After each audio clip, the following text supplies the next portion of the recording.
నమస్తే ఫ్రెండ్స్, అందరూ ఎలా ఉన్నారు? మేమైతే చాలా బాగున్నాం. రీసెంట్గా నేను నాన్న కలిసి తిరుచెండూరు అయితే వెళ్ళామన్నమాట. తిరుచెండూరు రాజమండ్రి నుంచి అయితే డైరెక్ట్ ట్రైన్స్ లేవు. సో కనెక్టింగ్ ట్రైన్స్ అయితే బుక్ చేసుకున్నాం. Rajahmundry to Chennai, Chennai to Tiruchendur. నేనైతే మీకు క్లియర్గా వ్లాగ్స్ అయితే అప్లోడ్ చేస్తాను. ఎలా వెళ్ళాం, ఎక్కడ స్టే చేసాం, దర్శనాలు ఎలా జరిగాయి, ఫుడ్ ఎలా ఉంది అని. సో ప్లీజ్ మీరు వీడియోస్ అయితే స్కిప్ చేయకుండా లాస్ట్ వరకు చూసి లైక్ చేసి సబ్స్క్రైబ్ చేయండి ఫ్రెండ్స్. అలాగే కమెంట్ కూడా చేయండి. ఫస్ట్ బ్లాగ్లో రాజమండ్రి టు చెన్నై ఎలా వెళ్ళామని చూపిస్తున్నాను. పుడుచేరి సర్కార్ ఎక్స్ప్రెస్కి అయితే మేము రాజమండ్రి నుంచి బుక్ చేసుకున్నాం. ఏప్రిల్ 2న మా జర్నీ స్టార్ట్ అయింది. మేము ఇంటి దగ్గర స్టార్ట్ అయ్యేసరికి ఫుల్ వర్షాలు అన్నమాట. మా బావగారు అయితే స్టేషన్కి మమ్మల్ని కార్లో డ్రాప్ చేశారు. సో జర్నీకి పెద్ద ప్రాబ్లం అనిపించలేదు. మేము రాజమండ్రి మెయిన్ స్టేషన్లో ట్రైన్ అయితే ఎక్కాము. మెయిన్ స్టేషన్ మనకి చాలా కన్వీనియంట్గా అయితే ఉంటుందండి. చిన్న చిన్న స్టాల్స్, ఫుడ్ స్టాల్స్ అన్నీ అవైలబుల్గా ఉంటాయి. అండ్ మనకి వెయిటింగ్ రూమ్స్ కూడా AC waiting hall, regular waiting hall, and అదే కాకుండా సింగిల్గా ట్రావెల్ చేసే ఉమెన్స్కి సపరేట్ వెయిటింగ్ హాల్ కూడా ఉంటుంది. ఇక్కడ ప్రతిదీ కూడా చాలా క్లియర్గా ఉంటుంది. ట్రైన్ ఏ ప్లాట్ఫామ్లోకి వస్తుంది, మనం ఎక్కడ వెయిట్ చేయాలి, అండ్ ప్లాట్ఫామ్స్ మారడానికి కూడా మనకి ఎస్కలేటర్, ఎలివేటర్ ఇవన్నీ కూడా మనకి చాలా కన్వీనియంట్గా అయితే ఉంది. మెయిన్ స్టేషన్ వచ్చేసి చాలా బాగుంది. అండ్ మా ట్రైన్ వచ్చేసి ఎగ్జాక్ట్గా 4 o'clock అలా వచ్చేసింది ఈవినింగ్.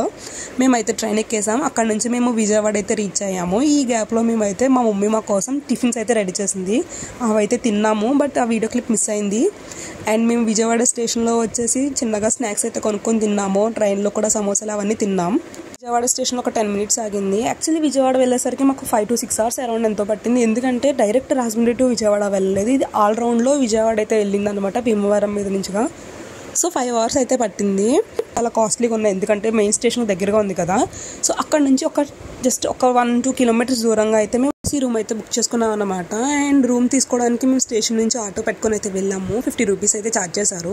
మేము రూమ్ కూడా ఫుల్ డే తీసుకోలేదు, ఎందుకంటే మాకు మళ్ళీ ఈవినింగే తిరుచెండూరుకి ట్రైన్ అయితే ఉంది. సో హాఫ్ డే తీసుకున్నాం. రూమ్ 500 ఎంతో ఛార్జ్ చేశారు. అండ్ మేము రూమ్లో ఫ్రెష్ అయిపోగానే వాళ్ళే మాకు రూమ్ సర్వీస్ ప్రొవైడ్ చేశారు టిఫిన్స్ కోసం. టిఫిన్స్ అయితే తీసుకొచ్చారు. నేను ఈ పూరి, డాడీ అయితే ఇడ్లీ తిన్నాము. తినేసిన తర్వాత కాసేపు రిలాక్స్ అయ్యి బయటకు వెళ్ళి కాఫీ తాగేసి అక్కడ నుంచి చెన్నై ఎక్స్ప్లోర్ చేయడానికి వెళ్ళాం. అండ్ హాఫ్ డేలో ఫుల్ చెన్నై అయితే ఎక్స్ప్లోర్ చేయలేదు. జస్ట్ అక్కడ నుంచి దగ్గరగా ఒక 20 minutes దూరంలో టీ నగర్ మార్కెట్ ఉంటుంది. అక్కడ చాలా బాగుంటుందని చెప్పారు. So T Nagar market explore చేయడానికి అయితే వెళ్ళాము. ఆబ్వియస్గా అమ్మాయిలం కదండి, షాపింగ్ చేయకుండా అయితే ట్రిప్ నుంచి మనం ఎలా తిరిగి వెళ్తాం చెప్పండి. సో టీ నగర్ మార్కెట్ అయితే వెళ్ళిపోయాను నాన్నని తీసుకొని. అండ్ మేము తీసుకున్న రూమ్ కూడా చాలా బాగుంది, నాన్ ఏసీ. మీకైతే నేను ఫుల్ వీడియోస్ అండ్ వ్లాగ్స్ అయితే అప్లోడ్ చేస్తూనే ఉంటాను. ప్లీజ్ మీరైతే లైక్ చేసి, షేర్ చేసి, సబ్స్క్రైబ్ చేయండి. మర్చిపోకుండా కామెంట్ కూడా చేయండి ఫ్రెండ్స్. మీ సపోర్ట్ నాకు చాలా అవసరం.